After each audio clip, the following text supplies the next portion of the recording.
video, I'm gonna go over the 3 critical, most important things that you need to understand before starting and scaling your first successful e-commerce business. Looking back, if I knew these 3 things earlier, I would have been much more profitable, much more faster, and just much more successful with everything I've done so far in e-commerce since 2018. So sit back and let's go.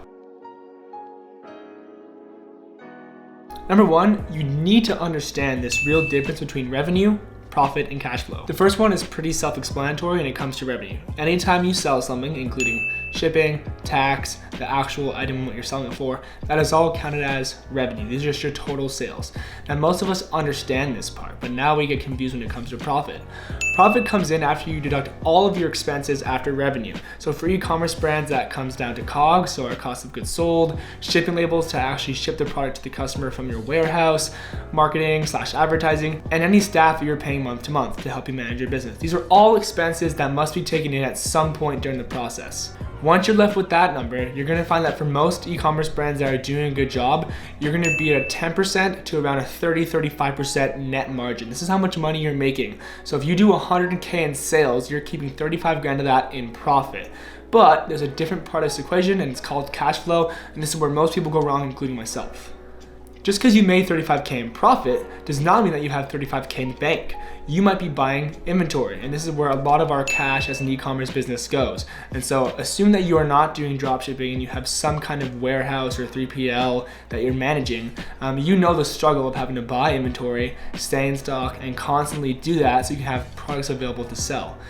This is where it gets very hard in e-commerce, and one of the main things to leverage is payment terms.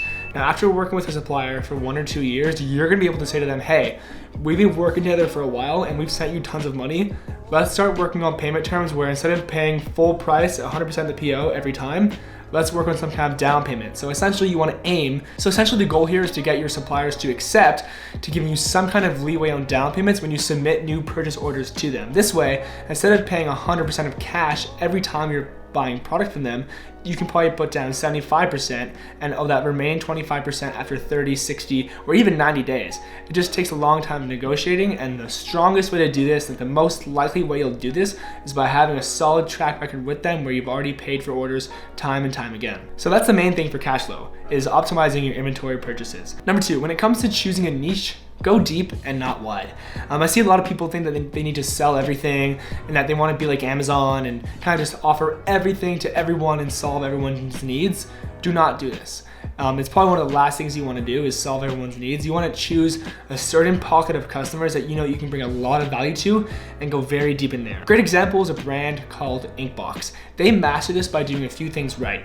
Number 1, they have a unique product. So you can make any custom tattoo with this business.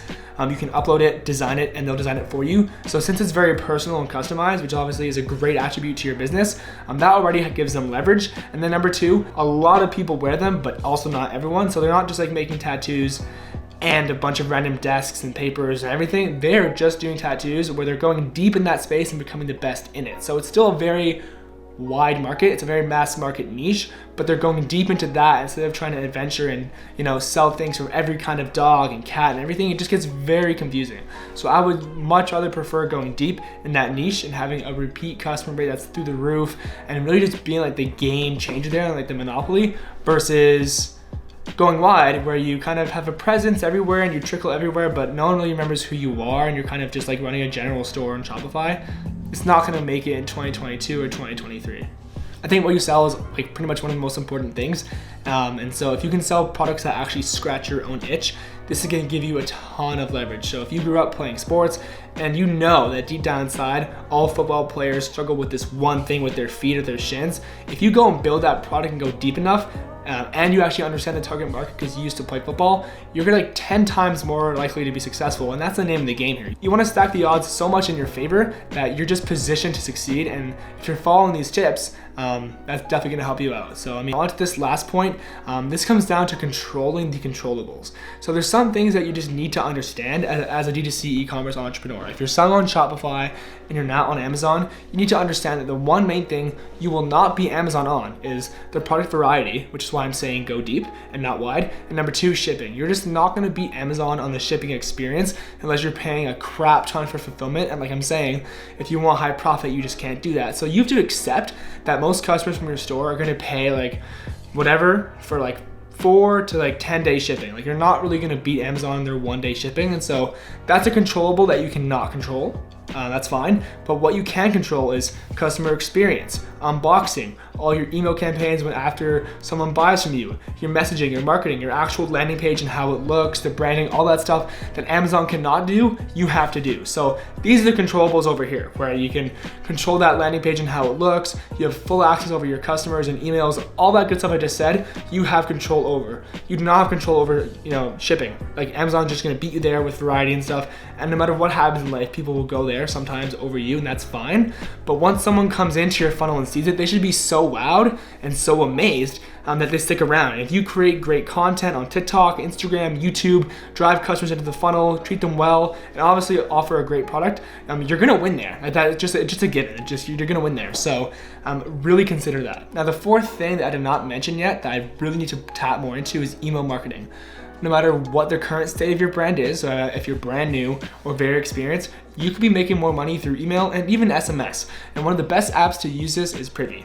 When I first started doing e-commerce and was drop shipping and I had a tight budget, Privy was the app I would use every single day. I'd go on there, set up an email pop-up with a spin to win, collect emails, fold them all into campaigns and flows. I would just send automated one by one every single day. And now the same thing goes for SMS. It doesn't matter what platform you're on, but if once or twice a month you're blasting your list with SMS offers, you're just gonna simply see a higher return on customer rate and higher AOV and higher LTV. And those are the main 3 things that matter right now. It's gonna get a lot harder to acquire customers as Facebook and ad tracking gets even worse with attribution. And so if you're kind of behind the ball there, that's fine, but jump on the game with email and SMS using Privy.